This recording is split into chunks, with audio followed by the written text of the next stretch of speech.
Hello dear student, I am RJ Yadav, Mechanical Department, GEMS Engineering College, Greater Noida. In the continuation of the lecture of Automobile Engineering, it is my second lecture in which we will discuss about the main component of internal combustion engines.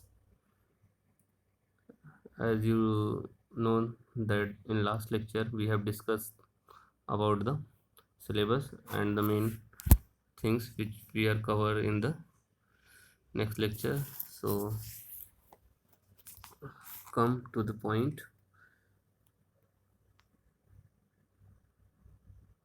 Yes,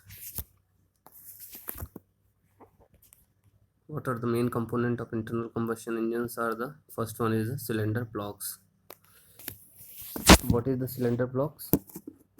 Cylinder blocks actually associated with your IC engine parts, and it is actually the main block of the engine which contains cylinder accurately finished of accommodate pistons.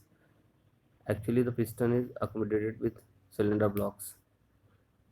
Okay, the cylinder block house crank, crankshaft, piston, and other engine parts. Next point is the in water cooled engine, the cylinder block is provided with water jackets for the circulating cooling water. Because of the purpose of the cooling, the cylinder block is provided with the water jackets. Okay, what type of materials that are using for the cylinder blocks are the grey cast iron, aluminum alloy, etc. These are the materials which are actually using for the cylinder blocks. Why these materials are using? Because grey cast iron have a high compressive strength which required for the cylinder blocks. Cylinder block actually it is a static part. It does not have any dynamic loading. That's why the compressive strength is required for the cylinder block. That's why we are choosing the grey cast iron or aluminum alloy. And what are the manufacturing process by which it can be manufactured? As you know about the casting, forging, welding, machining, these are the processes as you study in first year. You know about the casting. So cylinder blocks are the manufactured by the single castings. Now come on the second parts, that is the cylinder head. The cylinder head is bolted to the cylinder block by means of the studs. Okay, here also water jackets are provided. For which purpose? Undoubtedly it is for the cooling. Okay, and what material are used for the cylinder heads? Here also we use the cast iron, aluminum alloy, etc. It is also made up by which process? That is the manufacturing process, that is casting. Now come on the next topic, that is the cylinder liners. What are the cylinder liners? It is liner is a sleeve which is fitted into the cylinder bores. It provides it provides wear resistant surface for the cylinder bores.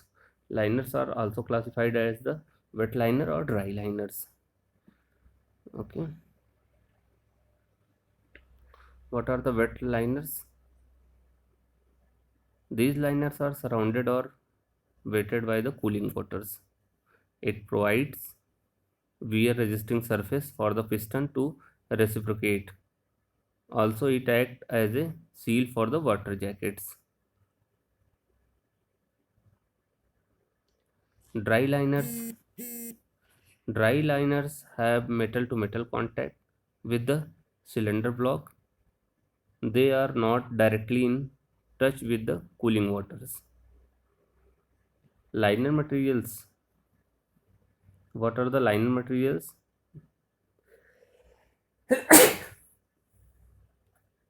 Sorry. Liner materials should withstand abrasive wear and corrosion. chromium plated mild steel tubes are used as a liners.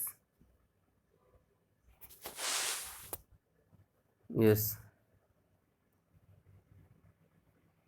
The next topic is, sorry, yes, liner material. Crankcase. What is the crankcase? It may be cast integral with the cylinder blocks. Sometimes it is cast separately and then attached to the cylinder block. Actually, it is an attachment with the cylinder blocks.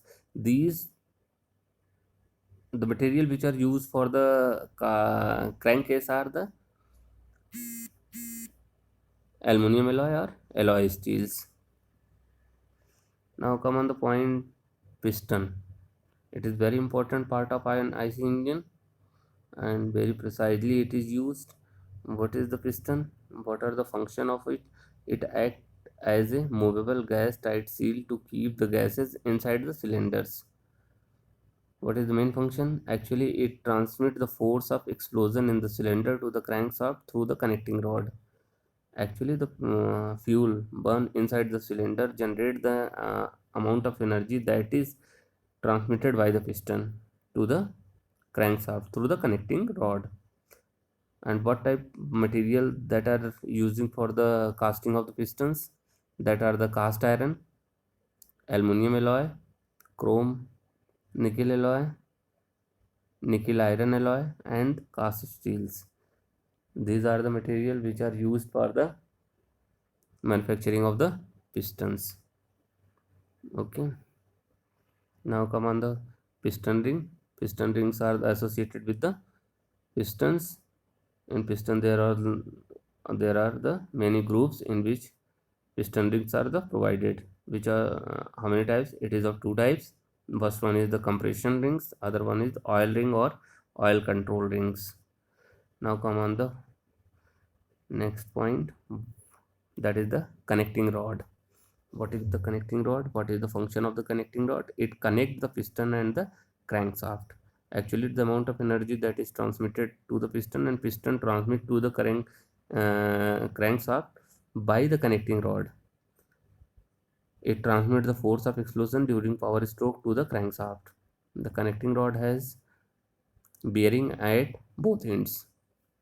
Okay, no doubt it is a it possesses the dynamic loading. That's why it never be cast. It always be forged. Means the manufacturing of connecting rod is always a forging process. Okay, the small end of the connecting has a solid or split eyes and contain a bush. This end is connected to the piston by means of gadget pins. The other end is called as big end of the connecting rod. The connecting rod must withstand heavy thrusts, hence it must have strength and rigidity. They are usually drop forged ice sections. Okay, in this point, as I told you earlier, that it is always manufactured by the forging process. Here you see they are usually drop forged. In forging there are so many methods, that is the drop, press, and smith, in which one of the drop forge. Okay, and what type of material that are used for the connecting rods are the plain carbon steel, aluminum alloys, nickel alloy steel, etc. These are the material that are used for the manufacturing of the connecting rods. Connecting rod always have a dynamic loadings. Now come on the next point, that is the crank shaft. Okay, it is the main rotating shaft of the engine. Power is obtained from the crankshaft. The crankshaft is combination with the connecting rod converted reciprocating motion of the piston into the rotary motion. Okay, the crankshaft is held in position by the main bearings. There are two main bearings to support the crankshafts, left and right side. Okay, the material used for the crankshaft are the billet steel, carbon steel, nickel chrome, and other heat treated alloy steels. Next one is the camshaft. Camshaft contain number of cams. What is the function of it? It is used to convert rotary motion into the linear or straight line motion. It has so many cams as the number of valves in an engine. In additional, cam is also provided to drive the fuel pump. A gear is provided in the camshaft to drive the contribute distributor or oil pumps. The opening and closing of the engine valves are controlled by the cam provided on the camshafts. These are all about your main component of internal combustion engine. Thank you for watching the video. Thank you. All the best.